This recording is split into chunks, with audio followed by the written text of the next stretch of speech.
G'day guys, welcome back to another episode of Flashlight Crazy. Yep, I've got them. I've got here a heads up comparison video between the Okluma's DC0, this one, against the DC1, this one.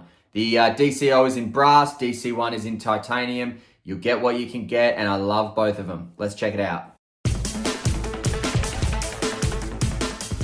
All right, here they are. Now, just before we get into this, yes, I have a different clip on the DC0. So I actually swapped clips with my Focusworks F3. So this is the clip that it comes with, but this is the clip I put on it. Now, cons about this clip are that this clip is so strong and sturdy that it is actually designed to be put on a smooth body like it is there.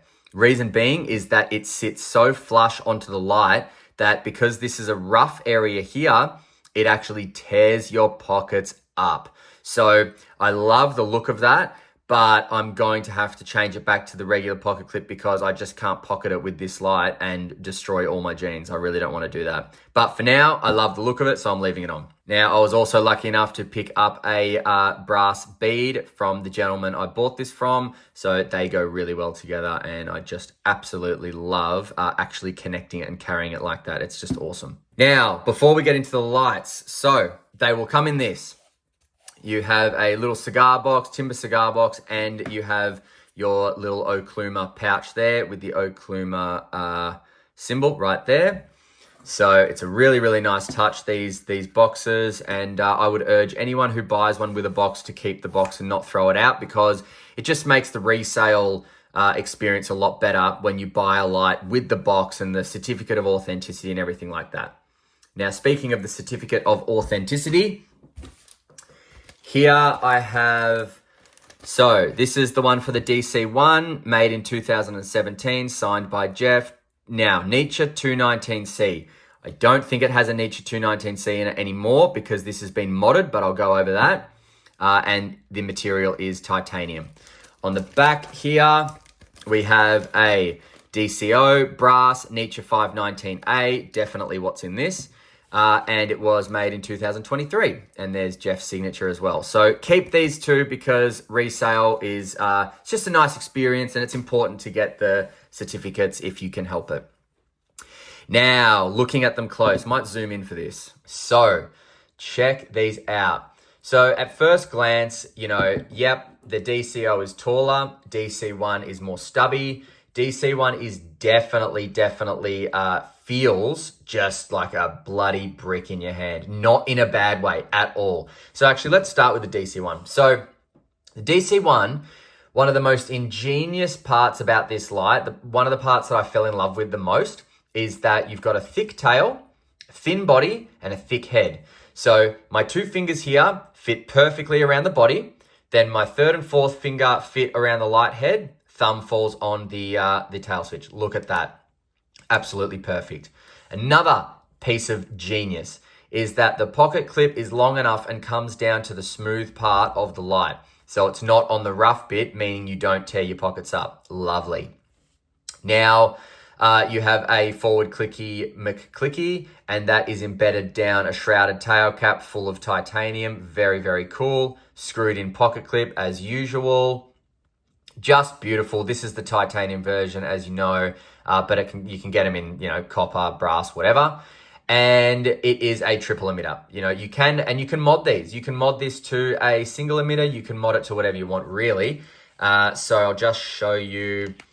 It takes, I had to buy a vape cell M11 18350 because my standard 18350s were getting stuck in there because they were too thick. So I had to buy one of those, and that fits perfectly.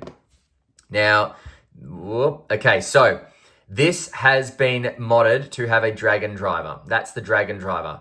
So the dragon driver is going to give you secondary light if you want it, and it's going to give you all these different outputs.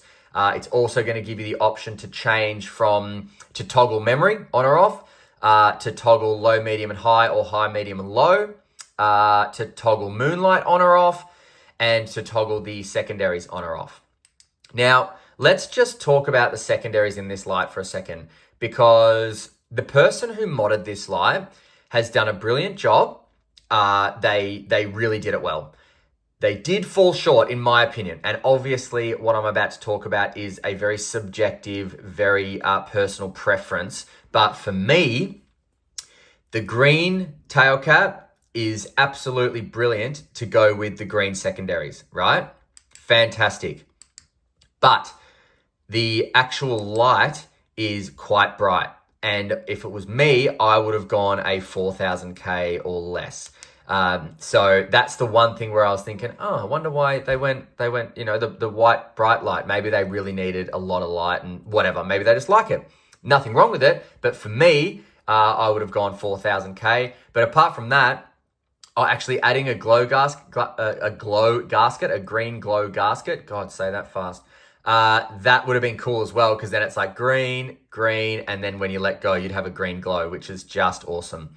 But apart from that, this light is sturdy, it's rock solid, fits in your hand absolutely brilliantly. Look at that, pockets really, really well. And let's see the weight. And now look, I know that the weight's not going to be very fair because this is titanium, that's brass, it's just not fair. But let's just do the weights anyway, just for gags. So with the pocket clip and the battery, the DC1 in titanium is 119.69 grams. And the brass DCO with the pocket clip and battery is 115.12 grams. So you can imagine how heavy the DC1 would be in brass or copper, let's say, because they'll be much heavier than titanium. Now, another genius thing about this light is that, look at that, just under 9 centimeters, 89.49 millimeters. The tail, 25.15 millimeters. The body, 20.27 millimeters. The head, 25.13, so the same.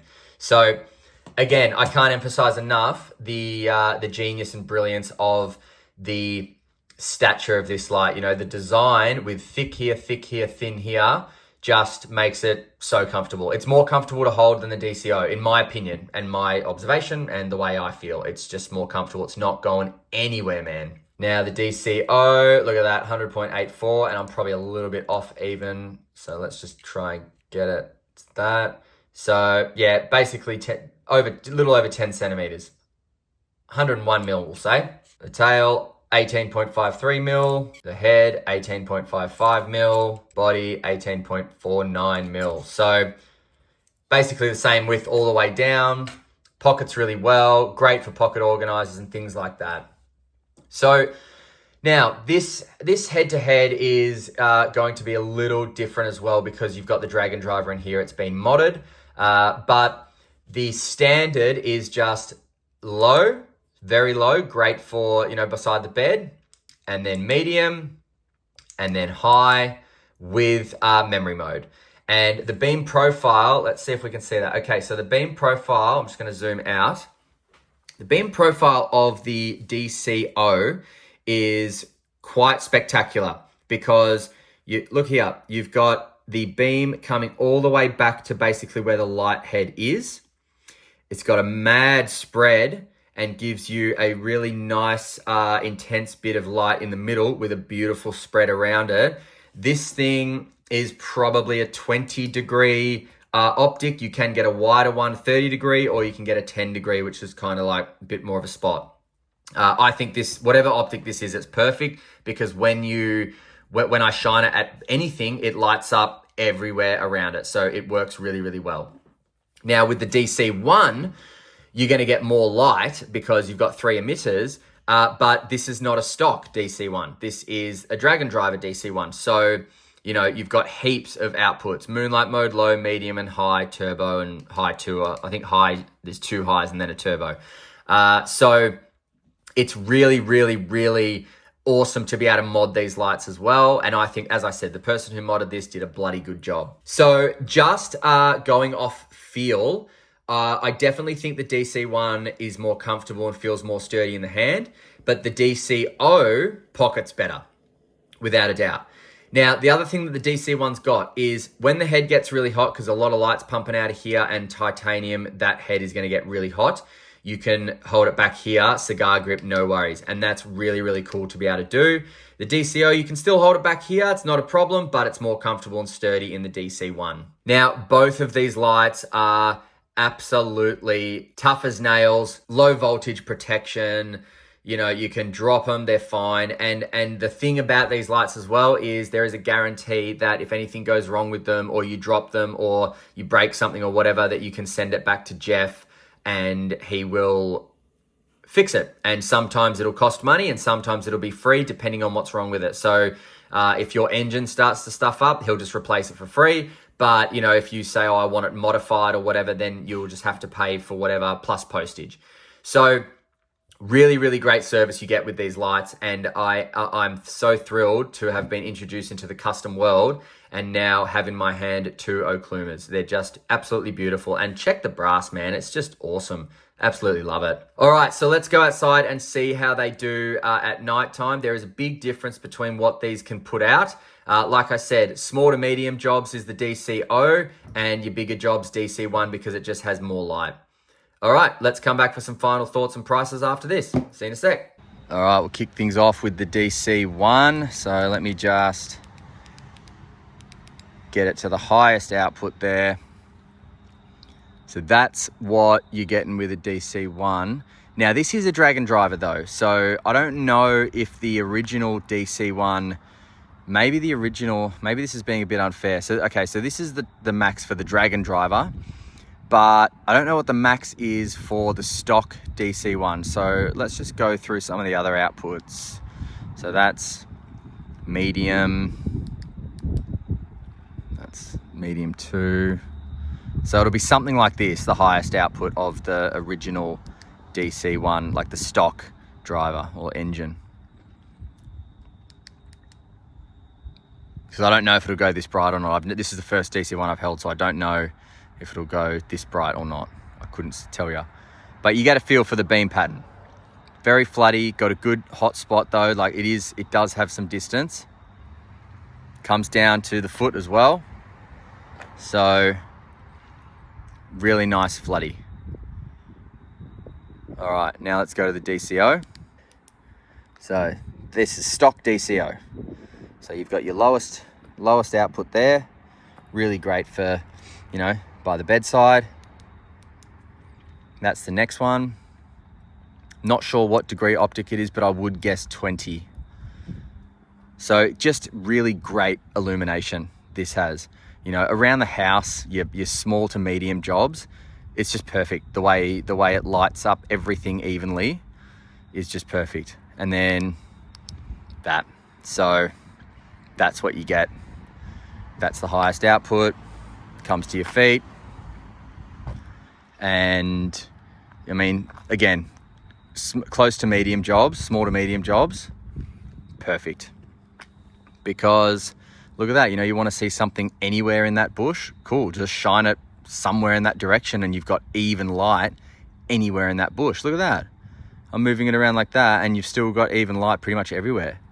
Very, very clever, this beam profile, and very useful. You know, made for proper use. It's just phenomenal.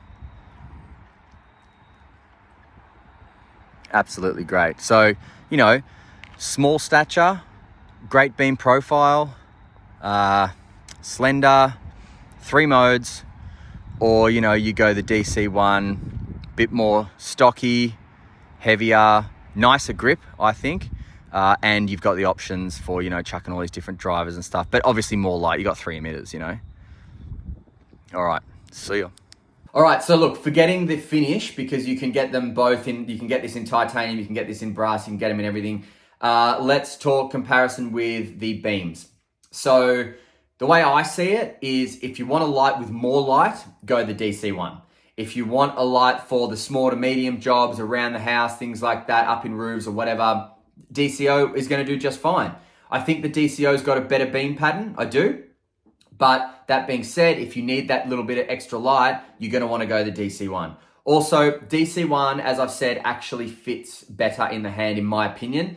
Not that the DCO doesn't fit in the hand, that's not what I'm saying, but because of, and I know I've said this, but because of the thinner body, thicker tail, thicker head, your hand just fits snug, and this feels solid in the hand. I mean, it's just a great, great light fitting in the hand. Now, the DCO fits in the hand just fine, being one length all the way down.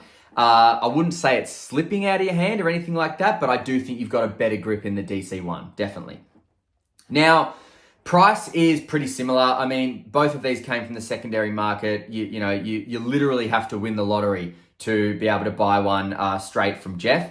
But I paid basically the same for these, roughly 850 Australian dollars, including shipping. So I think they were like, actually, I think this was a bit cheaper, to be honest. I think this one was a bit cheaper, but regardless, you're going to be paying in Australia anyway. You're going to be paying anywhere from like 750 to 850 for one of these bad boys. Now, which one do I prefer? Well, because I don't need as much light as the DC1 offers, I prefer the DCO. I prefer the pocketability of the DCO as well. So this is definitely my preference. That being said, though, I was really struck by this light when it arrived at my door. It is solid. It is just fantastic. Fits in the hand well. Pocket's great, just not as good as this, little guy. But if you need more light, this is going to be your option. So my choice is the DCO purely because I don't need as much light as the DC1 offers. But if you need more light, go the DC1. Believe me. All right, guys. Thanks very much for watching. Until next time, stay cool and stay safe. See ya.